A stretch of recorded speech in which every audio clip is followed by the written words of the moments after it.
Assalamualaikum warahmatullahi wabarakatuh. Apa kabar teman-teman semua? Semoga semuanya dalam keadaan sehat dan baik-baik saja.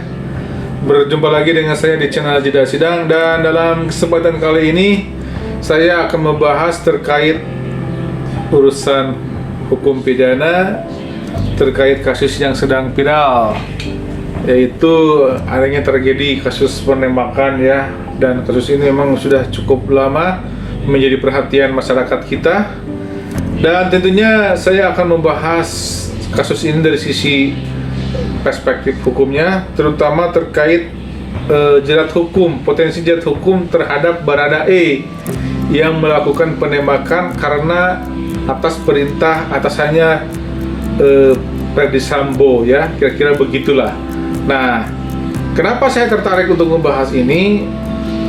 Selain karena banyaknya masukan dari netizen gitu dan teman-teman, ini pun menarik karena ternyata ada beberapa pakar yang mengatakan bahwa Baradae ini bisa berpotensi bebas jika apa yang dilakukannya itu merupakan suatu perintah jabatan, dengan asumsi karena Baradae ini diperintah oleh Ferdy Sambo sebagai atasannya.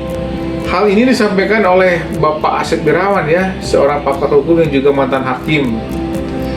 Juga hal senada disampaikan oleh Pak Mahfud MD yang mengatakan bahwa jika terbukti Baradae ini melakukan penembakan itu merupakan suatu perintah atasannya, maka dia tidak bisa dijerat pidana. Dan yang menjadi cantolan hukumnya itu, mereka berpendapat adanya pasal 51, orang yang melakukan perbuatan untuk melaksanakan perintah jabatan yang diberikan oleh penguasa yang berwenang tidak boleh dipidana.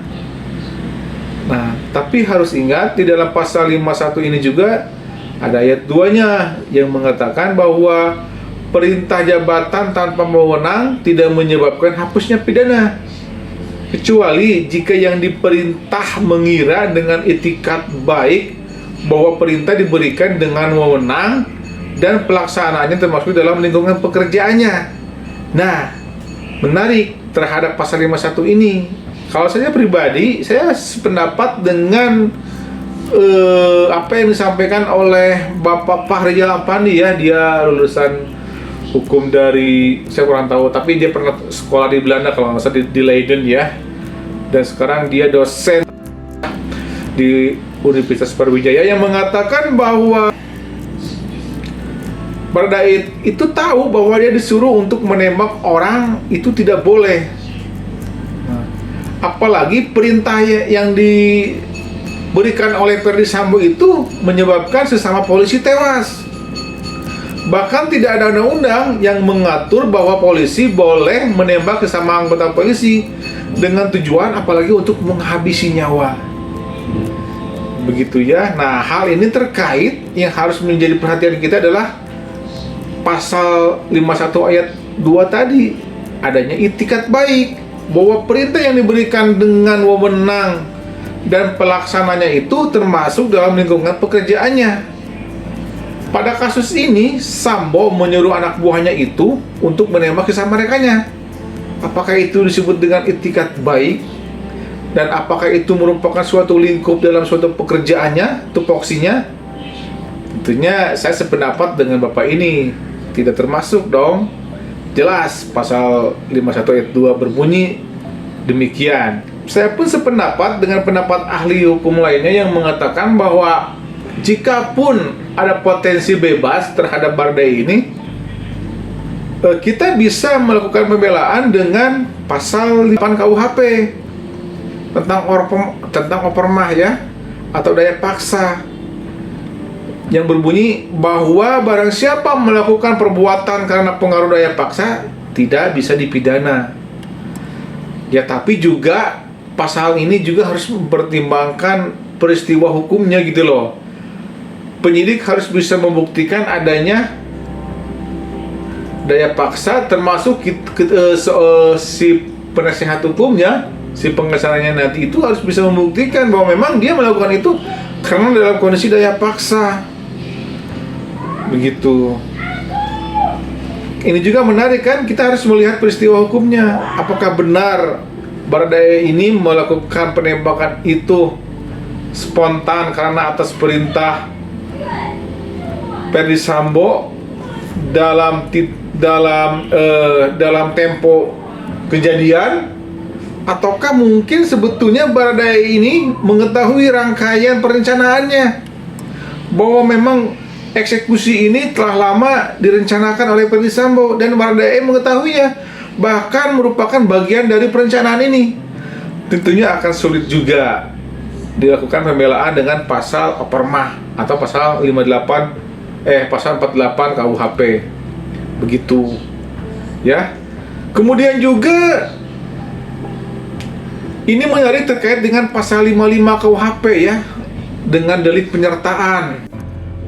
Anggaplah bahwa Ferdy Sambo ini karena dia sudah tersangka sebagai penyuruh, dan apabila dia dalam konteks peristiwa hukum ini, kejadian ini, menyuruh Baradae dengan cara mengacungkan senjata kepada si Baradae ini dengan ancaman, tentunya ini jelas bahwa Baradae ini dalam tekanan, dalam daya paksa, sehingga dia terpaksa untuk melakukan penembakan terhadap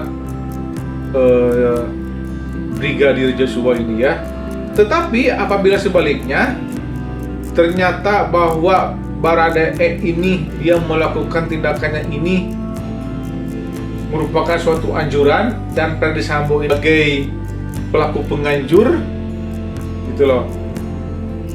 Karena dia melakukan ini dengan motivasi ada iming-iming, karena saya juga dengar beritanya ada iming-iming hadiah berupa uang atau hal lainnya gitu, maka tentunya ini akan sangat sulit lah bagi Baradae untuk lepas dari jerat pidana. Itu ya. Jadi memang harus benar-benar dilihat secara menyeluruh terkait daya paksa ini.